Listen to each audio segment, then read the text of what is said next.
Gandang araw po. This is Coach Rob. And meron po akong konting gusto i-share ito sa recording natin. And this is about capturing yung mga fonts doon sa design. So, kunyari may ginagawa tayong design and kuha tayo ng reference and gusto rin natin kunin yung font doon sa reference natin. Gusto natin na parehas. Kung hindi man, medyo dapat malapit. So, the best way to do that is gumamit ng application o tools. No? Dalawang tools na nagamit ko, ito po yung Font Ninja tsaka yung Wattfontis. Bakit dalawa? No? So, may difference kasi. Si Font Ninja, meron siyang features na meron din si Wattfontis. Wattfontis, may feature naman siya na wala si Font Ninja.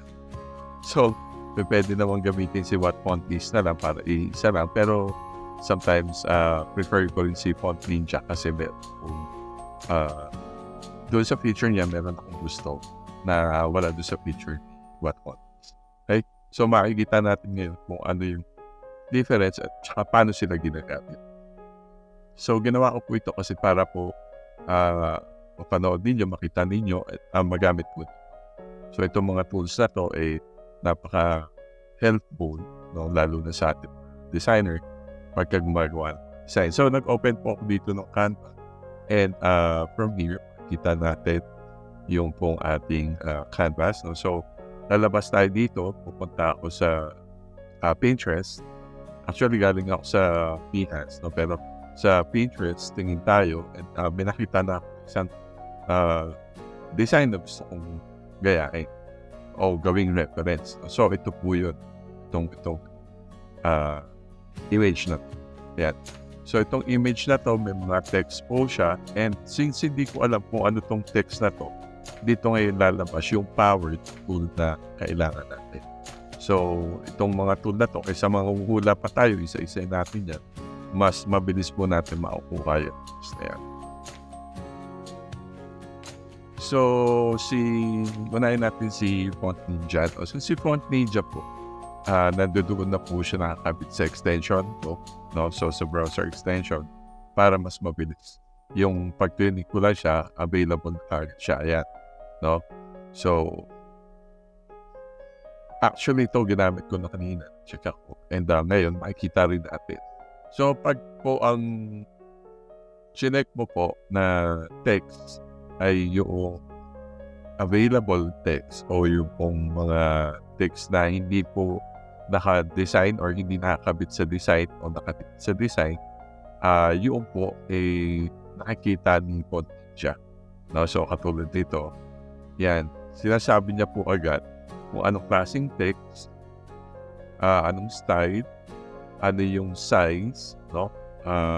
Anong category, normal ba yan, black ba yan, o regular ba yan, OPX, no? Yung kung size niya, and yung kulay. So, makikita po natin yun dyan. Ayan. So, kahit saan natin siya itapat na text, kita natin. So, kanina, bold po siya na 16 pixels. Ngayon po ay semi-bold naman na Seagull din na 28 pixels naman. So, pare-parehas naman. And ito namang isa ay regular, no, na 16 pixels din. So, kung bababa tayo rito, makikita natin 16 pixels din na normal, regular, and ano pa tayo? Ito. Semi-bold na 14 pixels. No, so, kung mapapansin niyo po tulad nung sinabi ko sa inyo, usually pag magamit ng text, lalo na kung copy lang naman ito o caption, as much as possible, isang family lang. No? So, doon na naglalaro kung bold, semi-bold, regular. Yan. So, ito rin, semi-bold na 16, tapos yung sizes niya ang nag-iiba-iba. Ayan. So, pagdating naman dito mismo sa loob na ng design, image, kahit po anong tapat natin sa text, hindi po niya nababasa. Kasi ito po is considered as image. No? Image na siya. Nakadikit na siya sa design. Whereas hindi natin makukuha yung gusto nating text kung anong klaseng text yun. Ngayon po, kung pupuntahan naman natin si font is, makikita natin yung powered. Okay? So, nandito na rin sa extension po si what font is. Pag click natin siya, ito na po siya. Ganun din po siya, no, tulad ni Font Ninja. So, kung pag ito po, i-hand over ko doon sa text, lumalabas po kung anong text po yan. And, kita natin kung anong text. Ito, hindi niya binibigay yung eksaktong text kung ano yun. Pero nandito po, meron siyang similar text, no? Yung font family dito. Yan. Ayun po, yung eksaktong text na ginamit. Pero, di ba yung lumabas kay Font Ninja, yung Sigo 1 UI. Pero, pwede ka rin gumamit ng replacement na Roboto. Yan, Oxygen Sand. No, Apple Color Emoji. Yun. And then, yan, may emoji. So, ito po, no, maraming choices. Actually, may free choices, may paid choices. Kaya hindi lang niya binibigay is yung ibang detalye tulad size, yung color, no, kung normal ba yan o bold ba yan. Yan, hindi niya po ibinibigay. Ang maganda lang dito kasi, kahit na kay design o kay image, hindi rin po niya makita, no, kung ano pong text ito. Pero, kung pupunta ka po dito sa image, no, click mo tong find fonts from images.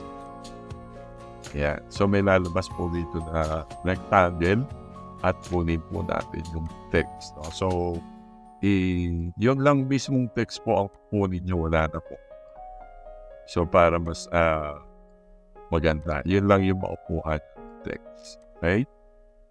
So, ngayon, meron na tayong text na yan. And, punta tayo dito sa color blue. Identify the font from image. Tapos pupunta po siya doon sa mismong platform niya na what font is. Ito na po. So, ito po si what font is. Kita nyo, pwede po kayong mag-bayad, pwede mag-upgrade, pwede namang free. No? Yan, ito po yung ating, I've been using this for most, siguro mga ilang decades na rin. Kasi, very, ano ba tawag dyan? Dependent ako dito lalo na pagdating sa mga image. Okay. So, sabi dito, in-upload na natin. Crop, in-up na natin. No? So, tingnan natin dito sa bandang baba. Yan. So, may next step. No? Tingnan natin yung next step. Please crop your image to select only the part with the font you want to identify. So, yun na po. No? Na-crop na natin doon. And then, next step natin, yan, sabi niya, we recommend choosing this one, but you can choose this one. No? So, kung ano yung recommendation nila, yun po yung ginagamit ko. Sabi niya, optimize the image. So, we've detected that the image background color is darker than the character color. So, mas madilim yun kaysa dun sa kulay text.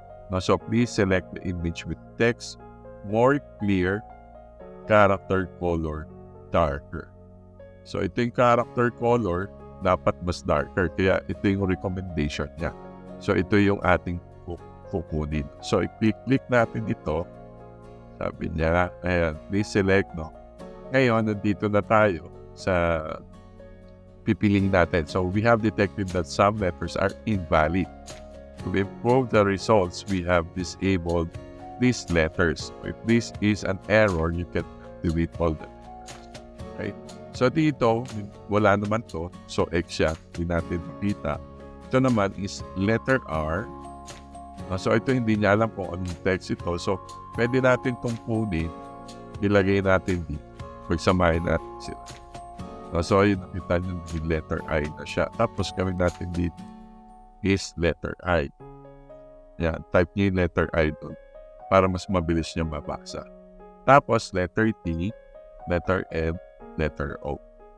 Okay? So, okay na tayo dyan. Read mo.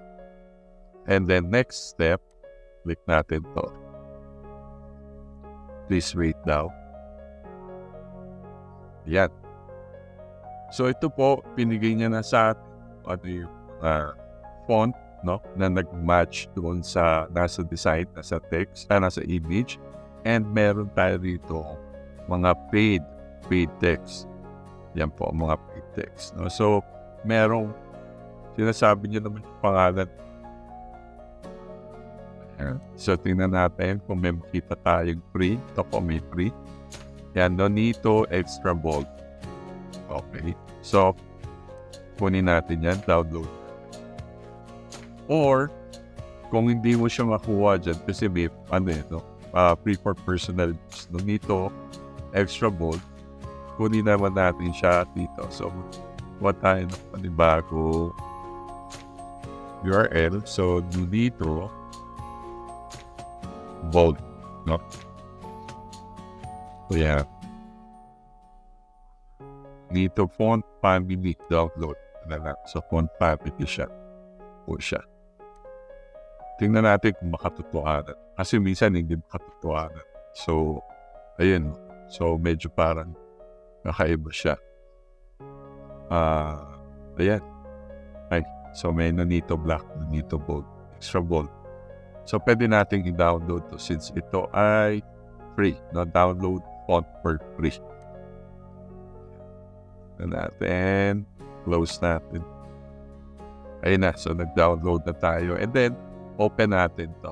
No? Pero, i-open ko po siya sa mismo desktop. No? Kasi, sa downloads. Sa downloads kasi siya yun. Tapos, extract natin para makuha natin. Extract kasi naka-zip siya. So, ito po yun. So, pag clinic ko po yan, ito na po lahat ng Nonito. And ang kailangan ko is yung Nonito Bold. Kaya, ito i-click natin. Tapos, install natin. No? So, the same thing with Nonito na black naman. No? O extra bold. Tignan natin. Extra bold, install din natin. Tapos, yung isa pa.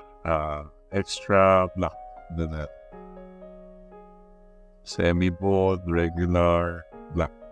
So, tignan natin itong black na yun. Install natin.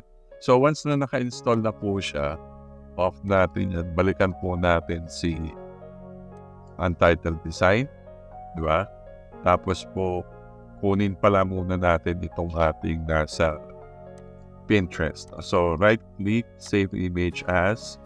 I-save natin siya dito sa desktop para mas mabilis makuha. And then, balik tayo dito kay Canva. Tapos, upload. Upload natin yung image na yun. Yan. So, naka-upload na siya. Then, click para pumasok dito sa design. Sa canvas na. Yun po. No? So, gusto natin kunin yun. Text. And gagawin natin. Kukunin natin yung text. And gamit tayo ng text. Tapos, anything here will do. So, title. Ngayon yung title na yun, kunin natin yung font dito, no? Sa font box na. Tapos sa babang-baba po, makikita nyo merong upload a font. Click nyo po yun. I-upload natin ngayon yung font na ginamit. So which is, nasa downloads, ito po siya, si Nonito Black, no? Open natin. Please confirm the following by uploading my own custom font. I acknowledge that I own Nonito. Okay lang. Upload away. So, tingnan pa natin yung dalawa, si bold at saka si extra. Right? So, upload pa ulit tayo ng font, which is a bold, yeah, tsaka yung extra bold. So, click natin ulit open, upload, isa pa, no? Kunin pa natin isa, upload the font ulit, at kunin natin sa extra. So, since nakuha na natin sila, pwede na natin siyang gamitin, no? In replacement dito sa image kasi hindi natin siya magamit. So, hanapin natin ulit dito sa font box si Nonito. Yan. Okay, so ayun, si Nonito, no? Nakapamili siya ng bold, extra bold, at saka black. Tingnan muna natin yung bold. Ayan, type natin si Ritmo. Ritmo. Okay. Wala. Saan pa? Ritmo. Okay. Tapos, lagyan natin. Yan. So, medyo pagdikit-dikit natin ko.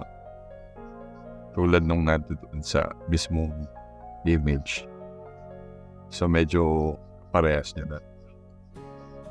Okay. And then, palitan natin kulay. Gawin natin. Okay. So, since ito po ang ginamit natin ay bold, tingnan natin yung extra bold. Yun. No, mas nakuha ni extra bold na dito. And kunin natin yung exactong size.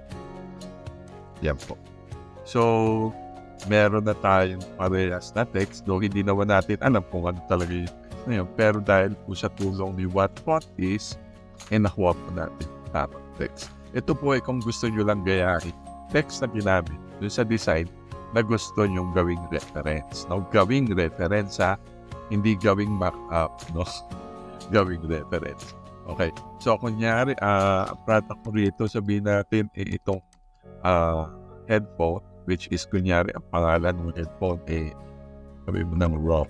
Kunyari, akin yan. Kaya. So, pwede.